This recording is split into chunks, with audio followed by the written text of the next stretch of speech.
Live from WTOC, the Southeast news leader. The News Now starts on WTOC Plus. Well, we have breaking national news here on WTOC Plus. President Donald Trump has fired Department of Homeland Security Secretary Kristi Noem. In a post to Truth Social, Trump announced Markwayne Mullin, a senator from Oklahoma, will be Noem's replacement.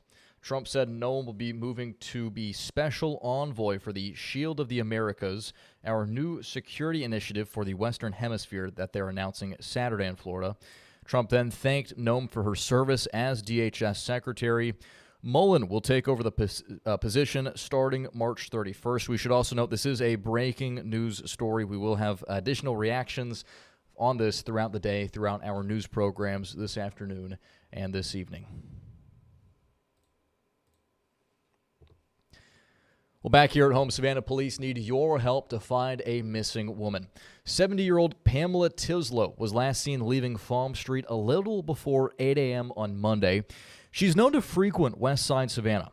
Anyone who has information on where she is urged to contact the SPD Special Victims Unit at 912-651-6742. Well, Savannah police are investigating an early morning shooting. Here's what we know. Officers say one man was injured in a shooting near Damascus Road around 6:20 on Tuesday morning. Police say that victim suffered non-life-threatening injuries and was taken in for treatment. Few details have been released so far, and investigators have not said what led up to the shooting. This incident remains under active investigation by Savannah police. Well, in continuing coverage, the Pentagon has released the names of the 6 U.S. Army soldiers killed during the ongoing war with Iran. These service members died when an Iranian strike hit a tactical operations center in Kuwait. The father and sister of the youngest victim, 20-year-old Sergeant Declan Cody, spoke to the Associated Press in West Des Moines, Iowa. Michael George has part of that story. Cody's phone remind her of happier times. This was the morning before we dropped him off for him to leave. He was our cat, Autumn's favorite. She'd sit in his room while he would game for hours and beg for attention, and he would give it to her. Her brother Declan deployed to Kuwait back in September. He was a dedicated soldier who loved his job so much he was considering extending his stay. He hadn't made a decision yet. But one thing he did say is that, I haven't had a lot of jobs, but I've had jobs in the civilian world. And I've been over here for 6 months, and I work 12-plus hour days. I work 6 to 7 days a week. And he goes, I love it. Declan Cody called home on Saturday, the day before he was killed, to tell them he was okay. But he didn't respond to his family's messages Sunday. Most of us started to wonder. And your gut starts to get a feeling. The Codys got the news that night. An official at their door in West Des Moines confirmed what they feared. Declan was gone.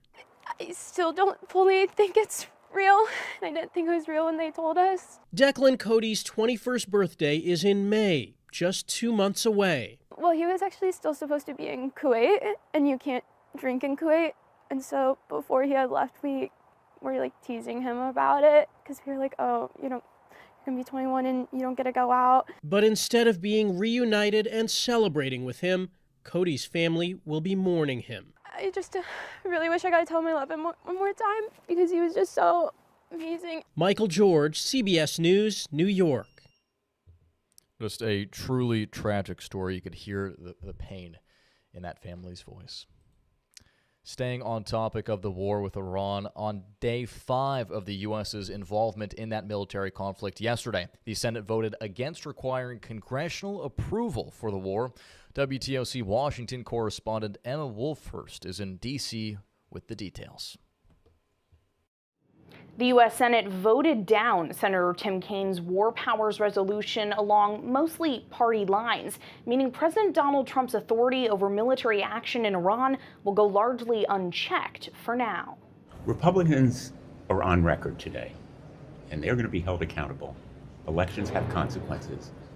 This widening war, I fear, puts us on the precipice of American troops on the ground. Most Republicans on Capitol Hill say the current military operation in Iran has a limited scope and does not need congressional approval. Military action lasting more than 60 days does require congressional approval. The Pentagon says there is no set end date for the U.S. action in Iran. The only limits we have in this is President Trump's desire to achieve specific effects on behalf of the American people. And that's why we don't talk about, you can say 4 weeks, but it could be 6, it could be 8, it could be 3. Speaker of the House Mike Johnson says he's working to secure the votes to defeat a similar war powers resolution in the House set for a vote Thursday. We know, and history will record, we did the right thing. I think passage of a war powers resolution right now would be a terrible, dangerous idea. Republican Thomas Massie is the sponsor of Thursday's legislation, but the vote is expected to be mostly along party lines. In Washington, Emma Woolforst.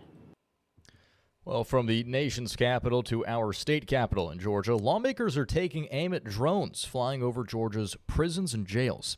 A state House committee voted to advance Senate Bill 1230. Now, this bill would prohibit operating unmanned aircraft systems within 400 feet of any state correctional facility or detention center. Police and sheriff's offices say this is needed to crack down on contraband drops and protect security, something that's been a major issue for a lot of prisons and jails across the state, including some in South Georgia. I believe they had something happen like that similar at one of the local prisons here. And so they bring in tobacco, they bring in food, they bring in cell phones within a jail, even if it's a phone that's not a popular phone. That phone is going to go for about $2,000.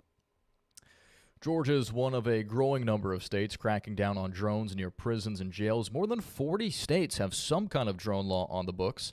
Back in 2019, Georgia passed Senate Bill 6, which made it a felony to use a drone to deliver or try to deliver contraband to a prison or a jail.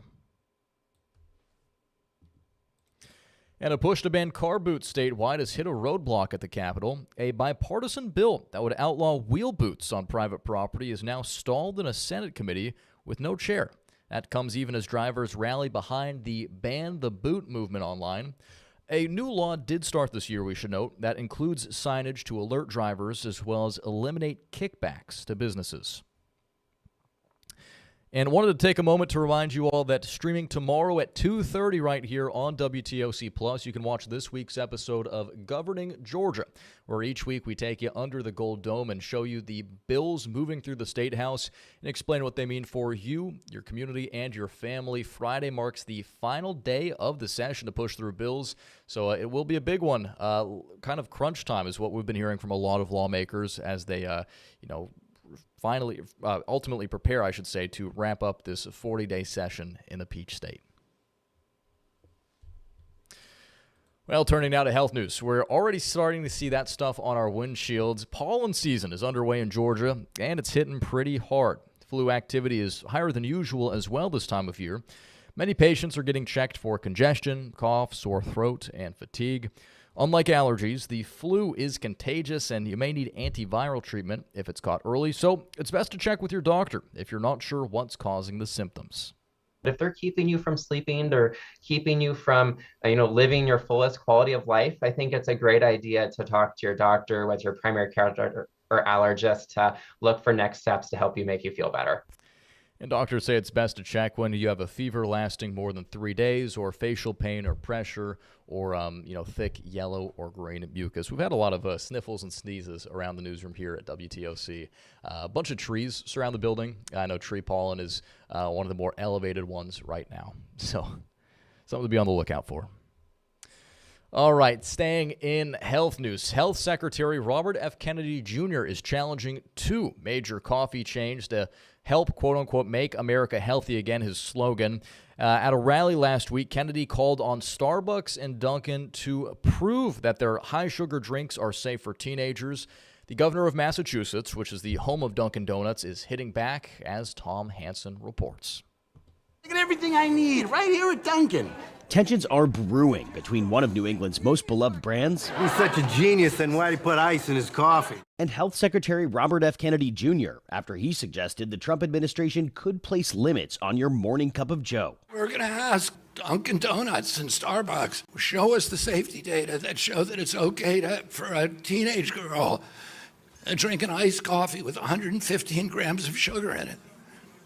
I don't think they're going to be able to do it. Federal dietary guidelines published earlier this year recommend meals should have no more than 10 grams of added sugar, but nearly every drink on the Dunkin' menu exceeds that amount, and at least 6 have more than 100 grams. Still, many Bay Staters are standing by the chain. I'm not choosing it as a healthy choice. It's kind of convenient, and it's my pick-me-up for the day. And Governor Maura Healey responded with a simple dare: come and take it. Ultra-processed foods and beverages are bad for you, regardless of who happens to sell them. Your go-to beverage really shouldn't be liquid candy. Studies show taxes on sugary drinks and photo warnings reduce consumption, but CBS News medical contributor Dr. Celine Gounder says a direct ban is unlikely. It's going to require either new legislation and regulation or state and local governments stepping in where they can. The FDA is not the sugar police, and it can't ban sugar from beverages. The Department of Health and Human Services said it has strengthened reviews and closed loopholes, but did not clarify exactly what action Kennedy might take to stop businesses from selling high-sugar drinks. Dunkin' and Starbucks have not responded to the secretary's comments. Tom Hanson, CBS News, New York. Well, turning now to entertainment news, the popular Pokemon franchise is gearing up for a shift in gameplay with a couple of other major video game releases on the horizon. Rick Damigella has this month's Game On segment. Take a look. A new Pokemon game appears. This is Pokemon Pokopia. The new adventure marks a change in direction for the globally popular franchise as it veers away from battling mechanics to the cozy game genre. The game is out now for Nintendo Switch 2. My people have been driven into a corner, and the point of no return is looming before us. But if you do want monster battles, very large ones, there is Monster Hunter Stories 3 Twisted Reflection. The latest adventure in the franchise arrives on PC, Xbox, PlayStation, and Switch 2 March 13th. It's another potential epic of epic epicness. Scott Pilgrim EX pits the plucky hero against a new wave of enemies as he battles across Toronto to save his bandmates. The game is out now for PC, PlayStation, Nintendo, and Xbox consoles. Leveling up in Hollywood, I'm Rick Damigella. All right, well, I've never played the game, but Scott Pilgrim is one of my comfort movies. It's one of those great flicks you can just kind of throw on in the background, fall asleep to, or just watch over and over again. I've always enjoyed that movie. And then Pokemon. I also saw that they are re-releasing some of the older games, Fire Red and Leaf Green. Not to date myself, but that was the very first Pokemon game I ever played on my purple Game Boy Advance years and years ago. Again, kind of aging myself here, but... It's crazy to see that franchise has been around for, I think, 30 years now. They celebrated their birthday yesterday, so really something else. All right, finally, here on WTOC, the countdown is on to the biggest day of the year in the Coastal Empire. 12 days away now, believe it or not, until St. Patrick's Day. And Tybee Island is kicking off their St. Patrick's season next Saturday with a parade. The St. Patrick's Day celebration has deep local roots, which started 23 years ago. Chairman and founder of the Tybee Island Irish Heritage Parade, Jay Burke, launched it to celebrate the Irish heritage locally. It was also last year's Savannah's St. Patrick's Day Grand Marshal. The Islands Parade steps off with a 100-piece Irish high school band from Orlando this year. And Burke says he's proud of how Tybee Island turns out every year to keep the spirit alive by the sea. I want everybody really to get out. It's entertaining, but it's a family-oriented event where you can celebrate our Irish heritage. If you're not Irish, you can still come down and enjoy it. Like they say, everybody's Irish on St. Patrick's Day and this time of year. The parade starts at 3:15 p.m., and you can find plenty of us here at WTOC will be along the parade route. I know a whole handful of folks from our morning team, as well as our Tybee Island reporter, Bronte, will be part of the parade. They're all looking forward to it. And, of course, the season of St. Patrick is in full swing, happening tomorrow. The greening of the fountain for this year. We will have a special broadcast right here on WTOC and WTOC Plus at noon. And then the greening of the city will be taking place tomorrow evening at 7 p.m. So we'll have a very special edition of the news at 7 right here at WTOC for the greening of the city. All right, and with that, we're going to wrap things up here for the news on WTOC Plus. We appreciate you spending part of your afternoon with us. We'll be back in just about 45 minutes for another round of stories during Welcome to Our Community with Don Baker at 3 o'clock. In the meantime, you can always check out our website for the latest updates. We'd like to thank you all for watching, and here's Local News Live.